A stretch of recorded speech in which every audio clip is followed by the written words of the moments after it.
Hi there, so good to see you. Have you ever taken a good look at hills or just rocks? Well, if you've seen them from a distance, hilltops and huge rocks seem to assume various shapes. They may resemble an animal or a human figure, no? Interestingly, some people attribute stories to these shapes. Some stories have come true, some don't.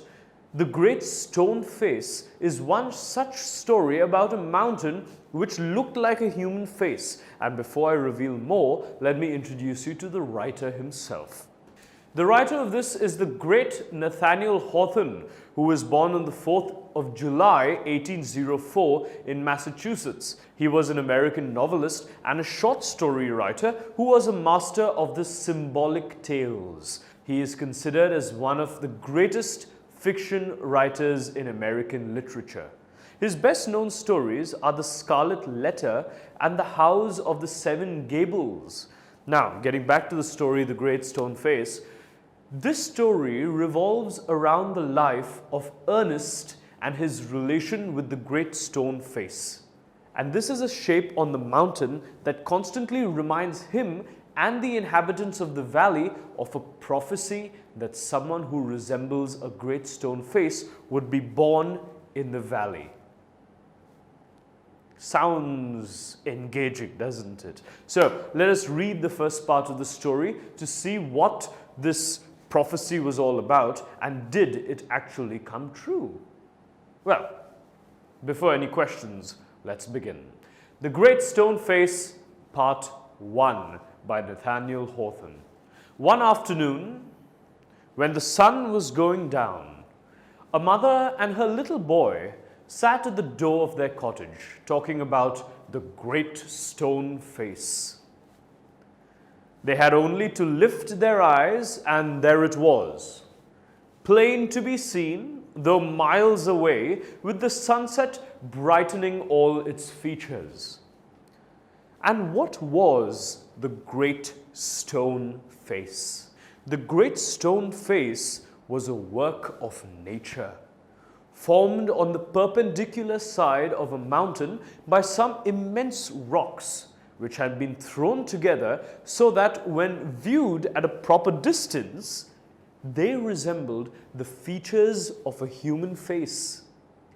If the spectator approached too near, he lost the outline of the enormous face and could see only a heap of gigantic rocks piled one upon the other.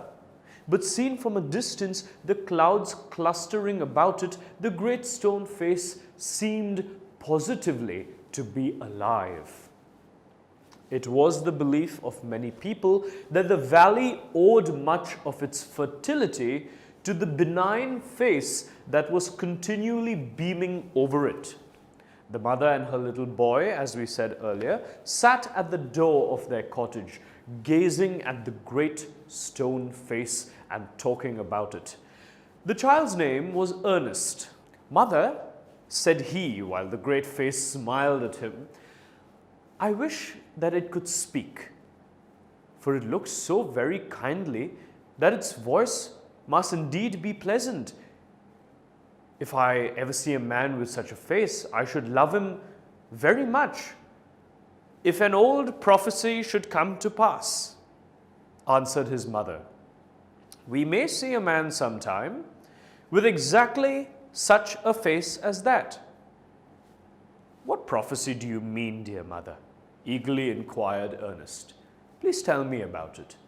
So his mother told him a story that her own mother had told her when she herself was younger than little Ernest, that at some future day a child should be born here who was destined to become the greatest and noblest person of his time, and whose face in manhood should bear an exact resemblance to the Great Stone Face.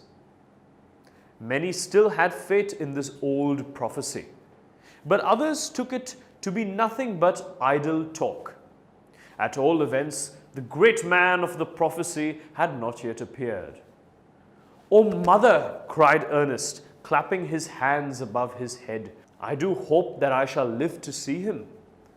His mother was an affectionate and thoughtful woman.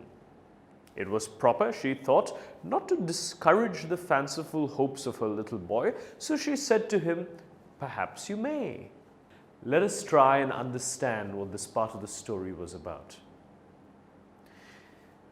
We just read, it was almost sunset, and a mother and her son, Ernest by name the boy, were sitting at the front door of their cottage discussing the great stone face. Now this wonder, of nature looked down from one of the mountains bordering the valley with farms, villages and cotton factories.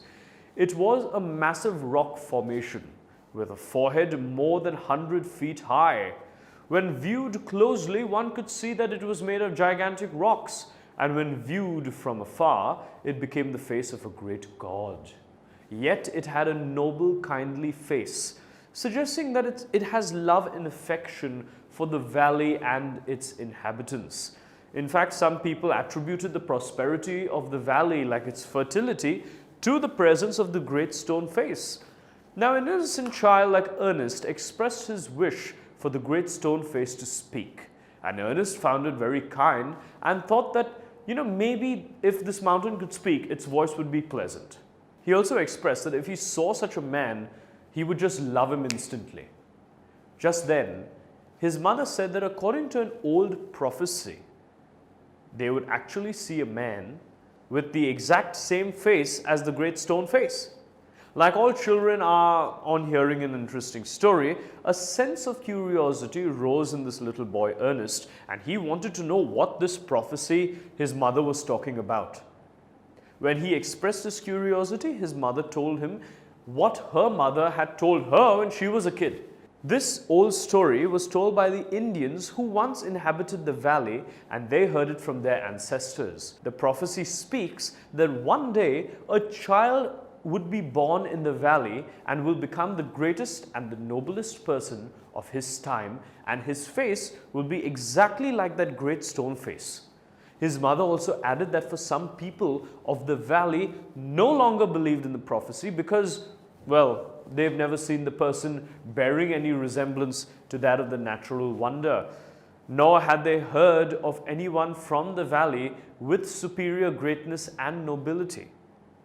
But some others in valley still continue to await the fulfillment of this prophecy.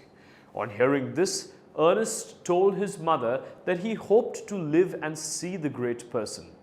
Will the valley have such a man anywhere in the future? We'll find out.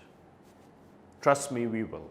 And I will be back with more about Ernest and the great stone face in the upcoming video, so stay tuned for that. Goodbye. Tutormate.